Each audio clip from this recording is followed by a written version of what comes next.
What an absolute mess things are right now in my place right now. It's like 1:20 in the morning on Sunday night, Monday morning, trying to prep this video. It's just a nightmare right here, right now. But what isn't a nightmare is the shoe that we're going to be looking at today, which is absolutely clean. And I'm looking forward to bringing this to you because I already brought the OG about a month ago, and it was a really interesting shoe. And this update has an awful lot going on it, including 3 parts to the outsole, midsole unit that you need to know about, and also 3 different materials on the upper, which makes it in total a massively cool sneaker with 6 really unique different things going on it. And on top of that, it's a really clean colorway. So without further ado, what we're going to do is take a look today at the New Balance RC 1300 Tokyo Design Studio Washed Grey.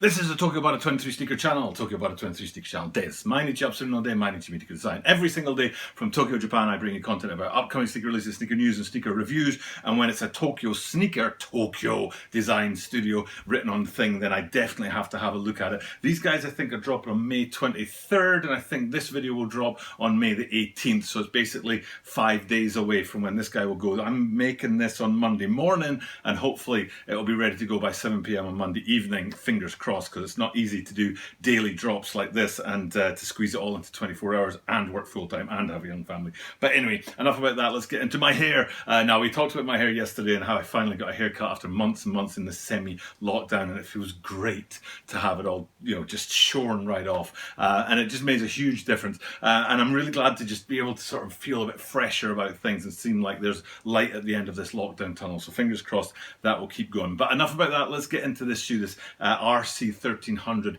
washed grey that we're looking at today. And since it's called the washed grey, we'll look at the top half first, which is where those 3 materials come in on the silhouette. And there's 3 very different materials: pig suede, leather, and mesh. I mean, they're very, very different materials. So, but they come together really nicely. And to look at an RC 1300 Tokyo Design Studio, you really have to go back to those OGs I talked about earlier and understand the difference between what was and what is. So let's have a quick jump over at that old shoe. I mean, it's less than a month old. But the major point on that one was that it was a kind of crossover in the colorway. It looks like a mismatched sneaker, but it wasn't just a mismatched sneaker. It was that I think it was dark blue suede it's light blue suede on the left shoe was the same light blue suede on the right heel, and then the yellow suede on the right shoe was the same yellow suede on the left heel. So there was kind of a crossover effect going on. So it wasn't kind of a mismatched thing, but there's a lot of color, a lot of vibrance, a lot of sort of energy about that shoe. And then we come to this shoe today, washed grey. It already feels kind of subtle and toned down, and you can see from the colorway here, it's a very soft kind of shoe compared to that bright, vibrant OG that dropped, like I say, in the last month or so. And then, so staying with the shoe today, this latest version, like I said, it's got those that kind of washed grey feel to it, but it's got those 3 different materials on there. So I think the first place we need to go is to go to the toe box where the darkest material is, and that's the mesh. And it's good that it's dark because it offsets the lighter sections on the rest of the shoe. Otherwise, you wouldn't have that contrast, which is very important in a shoe like this, because it would look kind of dull and sort of like almost like it wasn't there if it didn't have those kind of points to have contrast against each other. So zoomed in, hopefully on the green screen here, you can see that mesh upper there on the toe box. But then as we pan back onto the sort of midfoot section, that's where you can see most of that pig suede, very soft, which goes really, really well with this soft color. The soft material, soft color. Mesh, being a human sort of man-made material, it's a bit harder, feels a bit sort of blunter, shall we say. But this pig suede especially has got that really soft, absorbent feel about it. And then the leather's in there as well, being natural materials that are a bit softer, a bit less sort of hard on you, and with a washed grey colorway, that's what you want to see, is these soft materials with that soft color.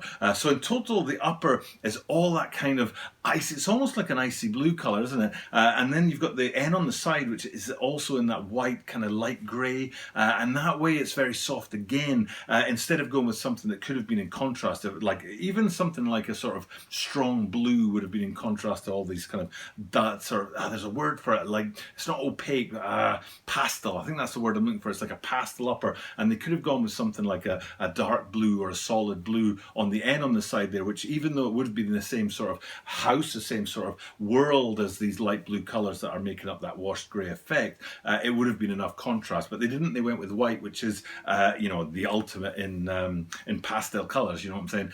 So the whole upper on this guy is very, very gentle and soft.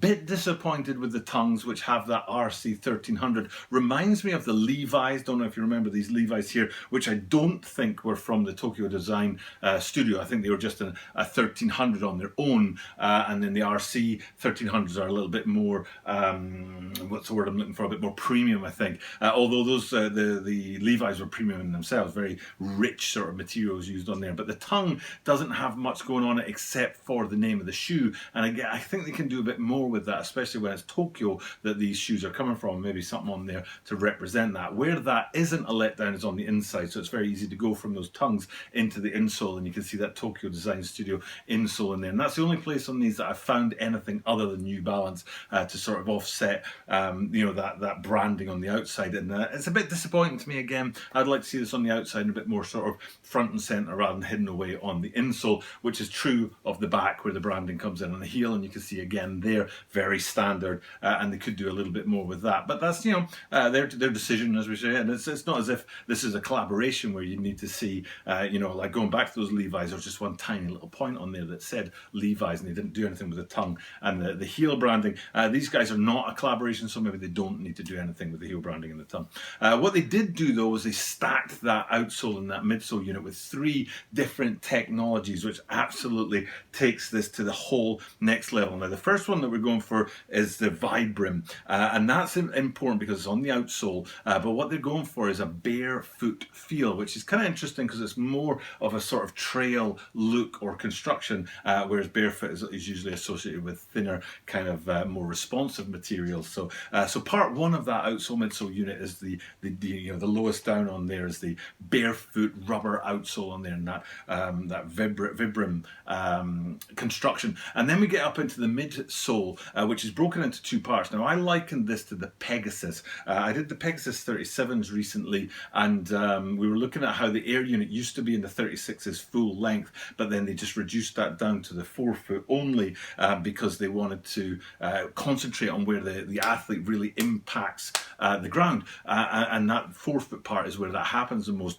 And then when I was reading up on this shoe, it talked about the absorb technology that they use in there with heel and 4 foot points. So whereas the Pegasus technology is focusing more on the 4 foot now, they're staying with that New Balance with the heel as well as the 4 foot. Not entirely sure what the technological reason is for that, but there must be, and it might be something to do with a more trail sort of targeted shoe where you use more of your the sole of your foot than in running, where you use just mainly the sort of the front end of your foot. So you need that air unit in there in a Pegasus, but on a trail sneaker like this one, you need that absorbed unit there on the front and on the back. And then the final thing to look at is the rest of that midsole that kind of wraps around those absorb units, called the end cap.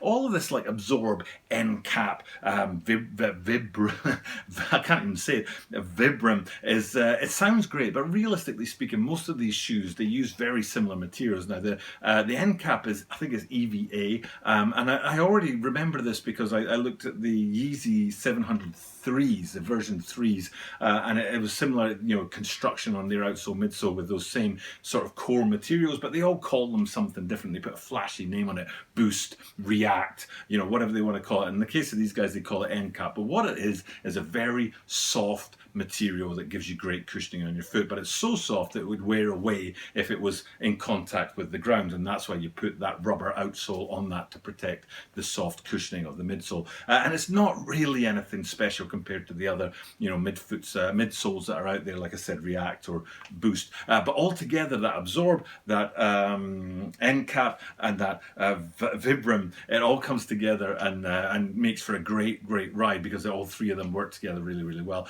And then on top of that, you've got that beautiful upper in that right there, that washed grey. I'm mixing together yesterday's foamposite sneaker, which was the rugged orange. I've got that in my mind as I'm trying to look at today's sneaker, and it's all just going all over the place, especially at 1:30 in the morning. Maybe I'm just a little bit tired. And with that being said, then maybe I should chip off. It's great to be able to bring you a sneaker that has the word Tokyo in it. I love doing that. I feel like it's part of my community, and that's part of the point of my channel, is the overseas sneaker community and the sort of domestic Japanese community. So I'm happy to do that for you guys today. Hopefully you saw that comparison with the OGs that dropped just about a month ago, and you can see a very different shoe today, but with some real interesting points on there that make it well worth looking at if this is the kind of shoe that you want to get into your closet. For now though, time for me to sign off, and thank you guys for checking out the content. But you know what? I do this every single day, and at the end of every video I say a particular thing to all of you out there, or one of you out there, who knows, but what I do say is I do this every single day, and that means that you